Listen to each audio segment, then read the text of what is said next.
Distinguished guests, ladies and gentlemen, the Pradana Global Peace Foundation continues their journey, and the PGPF is seriously affected by events in Rakhine, Myanmar, and believes that we must urgently put our minds together to help to find a solution to aid a people, the Rohingyas, described by the United Nations as the most persecuted, repressed ethnic minority group in the world. Assalamu alaikum and a very good morning to Yang Amat Berbahagia Tun Dr. Mahathir Mohamad, the 4th Prime Minister of Malaysia and President of the Pradana Global Peace Foundation. Yang Amat Berbahagia Tun Dr. Siti Hasmah Muhammad Ali, Advisor, Pradana Global Peace Foundation. Yang Berbahagia Tan Sri Norian Mai, Chairman, Pradana Global Peace Foundation. Esteemed speakers, moderators, distinguished guests, members of the media, ladies and gentlemen, welcome to the International Conference on the Plight of the Rohingyas, Solutions. The Rohingyas are a forgotten people. No one wants them. The crisis of the Rohingyas is not widely reported because the cameras are not there to call the world's attention to the persecution of a people who have been living in Rakhine since the 8th century. Neither the atrocities have been highlighted nor the tragedies and the injustices. The plight of the Rohingyas, as you've seen earlier in the videos and in the exhibition outside, include modern-day slavery through forced labor, confiscation of land, restriction from travel, most of all, the denial to the right of citizenship in their homeland. And it doesn't stop there. This conference today will try and endeavor to find the road to peacefully end their misery and give them back the life they deserve. And on behalf of the Pradana Global Peace Foundation, we urge you to work with us as we hear from our distinguished experts here today. Ladies and gentlemen, it is my great privilege and honor to now invite Yang Amat Berbahagia Tun Dr. Mahathir Mohamad, Malaysia's 4th Prime Minister and President of the Pradana Global Peace Foundation, to deliver his keynote address. Dipersilakan.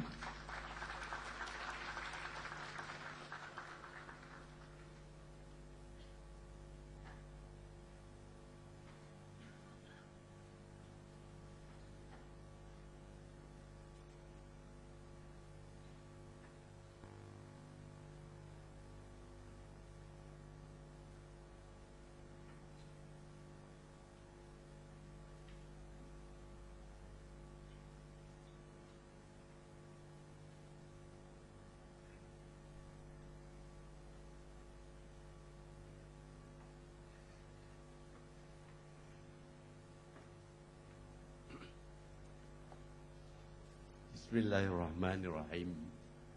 Assalamualaikum warahmatullahi wabarakatuh, and a very good morning to everyone. Ladies and gentlemen, members of the panel, speakers, guests, Rohingya guests, all present this morning, I would like to explain in a few words what this conference is all about. We are not here to condemn anyone. We are here to find solutions to a problem which has been with us for a very long time.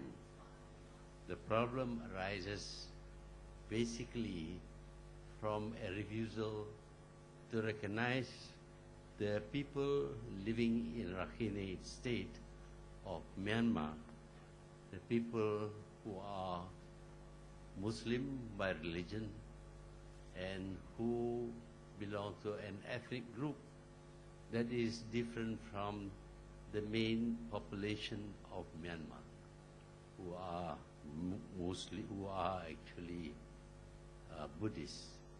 This group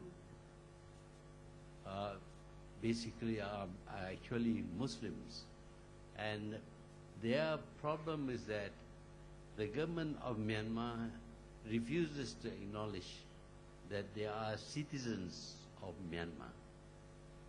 I believe that this is a general policy of Myanmar. Immediately upon independence, for example, Myanmar expelled all Indians who were doing business trading in Myanmar. Well, that of course appeared to be its right. But I would like to point out that this is not a practice that is general for everyone. That is something that is the right of a government. Most governments would recognize the people living in their country as having rights to the citizenships of the country. If they are not yet citizens, then they will be they will have access to citizenship of the country without trying to make Malaysia a kind of model for anyone. I would like to point out that we in Malaysia have the same problem. Upon independence, we had the same problem as Myanmar. This country was called Tanah Melayu, which means Malay land. But during the British period, a lot of Chinese and Indians were brought in.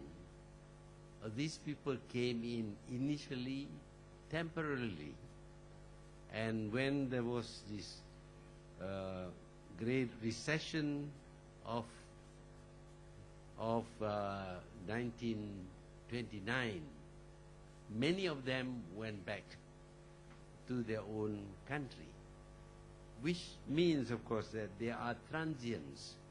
They are not really concerned about becoming citizens of this country.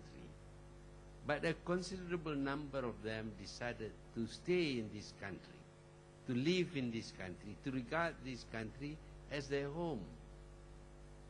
And so when we were struggling for independence, the indigenous people, the Malays of the Malay states, decided that we should accept these people as citizens of a bigger state, of a United States, comprising the Malay states and the British colonies of Penang and Malacca. We accepted initially those who were given citizenship of the British-owned territories of Penang and Malacca. But later on, it was decided that all the Chinese and the Indians who regard this country as their home and want to stay here permanently, they should be given the right access to citizenship. But beyond that, we decided that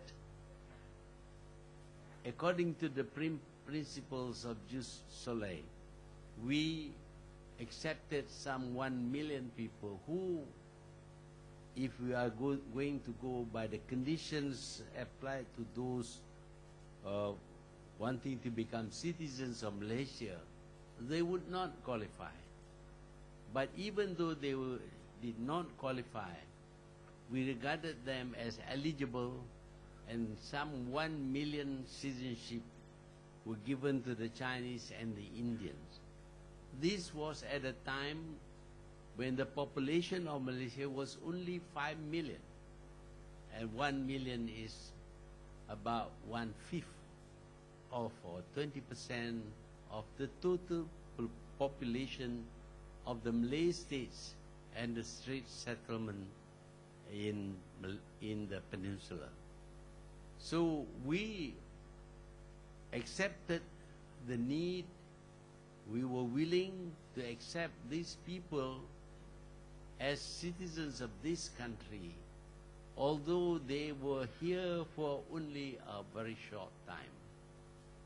For most of them, they've been here only for 3 generations or less. But in the case of the Rohingya, they were not there for 3 generations. The Rohingyas were in Myanmar, or Burma as it used to be called, from the 8th century. And that means they've been there a very long time, or more than 1,000 years by now. And yet they were denied citizenship. They were denied citizenship, although there are other ethnic groups in Myanmar who are citizens of Myanmar. It is grossly unfair that these people who have been there for such a long time are denied citizenship.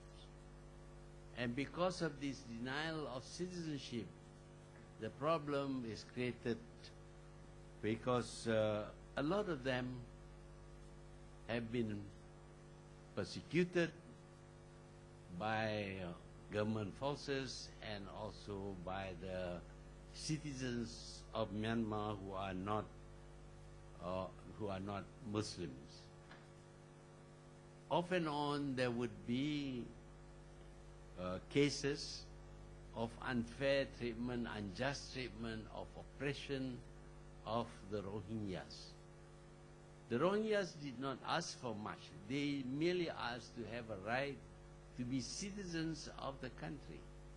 And surely people who have been living there from the 8th century have a right to become citizens of Myanmar. But for reasons which we cannot understand, the Myanmar government decided that these were not Myanmar people. They were not entitled to citizenship of Myanmar. This is grossly wrong.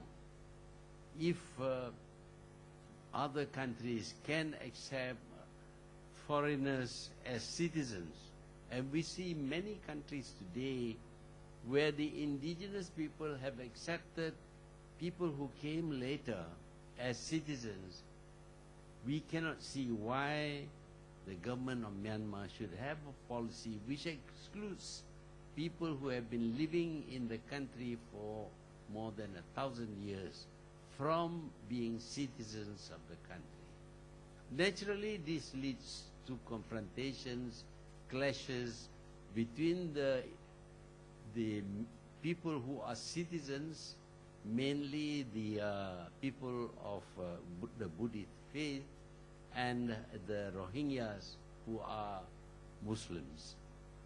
Of course, not all the Buddhists are against the Muslim, but majority of them, and the government had passed a law to say that the Rohingyas are not citizens of Myanmar. A number of them, well, not a small number, thousands of them have been forced to leave the country. And many of them are to be found in Southeast Asia, including in Malaysia. We have tried in Malaysia to return these people to Myanmar, only to be told that these are not Myanmar citizens, and therefore they are not entitled to be sent back to Myanmar. This creates a problem, of course, because now these people become stateless. Nobody stands up for them. They are almost as if they don't exist. But they exist. Physically they exist, and they are living in Malaysia, Thailand, and a few other countries.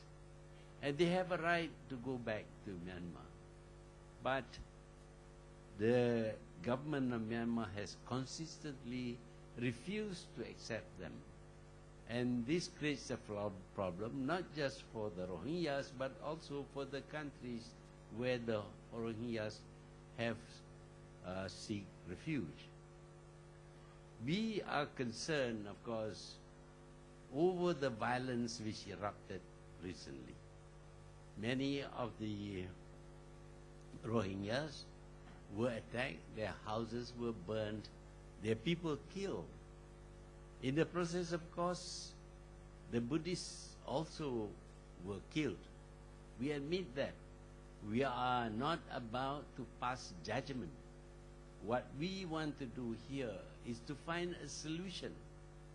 And the solution must certainly be that of the Myanmar government admitting the rights of these people, the Rohingyas, resident in their country or resident abroad, to become citizens, to be recognized as citizens of Myanmar. That is the only solution that can stop the kind of clashes that we see happening recently. It is very unfortunate that people should be killed, houses should be burned, and people should fight each other simply because of the refusal of the government of Myanmar to recognize its own citizens. And these people have every right, considering that they have been there for such a long time. Maybe they are of a different religion, and they may speak a different language even, but it is the same in Malaysia. In Malaysia, the Chinese and the Indians are not of the Muslim faith, which is the faith, the religion of the majority of the indigenous people in Malaysia. And they do speak their own language, even go to their own schools. But they are citizens of Malaysia, and they have every right to participate in the government and governance of Malaysia. They can elect representatives coming from their own people or from other people in elections held regularly in this country. I believe that it is the intention of the Myanmar government to change from being an authoritarian state into a democratic state in which people would have the right to choose their own governments. But it would be a travesty of justice if a huge section or a considerable section of the population are denied this right. We seek to get the Rohingyas to be recognized as the citizens of Myanmar, to be able to stay in where they have been living, to go back to Myanmar, to be given all the rights accorded to the citizens of Myanmar. That is what we seek. And we are here to show what happens when people are denied their rights. There would be clashes, there would be oppression of the minority, there will be deprival of the rights of the minority, and this is not something that a state can be proud of. We know that Myanmar now wants to join the world community of nations. It is already a member of the group of states called ASEAN, the Association of Southeast Asian Nations. It is a full member of ASEAN. And in ASEAN, we don't have instances where people are not recognized as citizens. Some of these people are tribal people, others are people who came later to settle in these ASEAN countries, and they are accorded the rights of citizenships of the ASEAN countries. It would be very odd if Myanmar is the only country where people who have been living there for such a long time, for more than 1,000 years, are denied citizenship. Maybe they want to impose some conditions for citizens. That is a right, but of course it's not always possible to force people to change their custom, their culture, their language in order to be assimilated. In Malaysia, we don't stress assimilation, we stress integration. And although I would admit that race relations in Malaysia is not perfect, we are still having some problems over racial issues, but for 55 years now, we have been at peace, living in a very peaceful country where it is possible for the country to make progress and to give its people a good life. We expect that the state of Myanmar, which is a very rich state, would be able to give its people a good life. And that good life should not be confined to only one segment of the population, but for everyone who claims to be the citizens of Myanmar. We are here to discuss this issue. We are not going to be very emotional about it, but we have to acknowledge that this violence has happened, and it has happened because of the denial of the rights of the Rohingyas. We expect to be able to come up with solutions, not just to blame people, but to find solutions to the problem faced by the Rohingyas in Myanmar. And the solution must be the right of the Rohingyas to go back and live in the state where they have been living all these years, to join their compatriots who are there, and for the whole population of Rohingyas to be recognized as the citizens of Myanmar.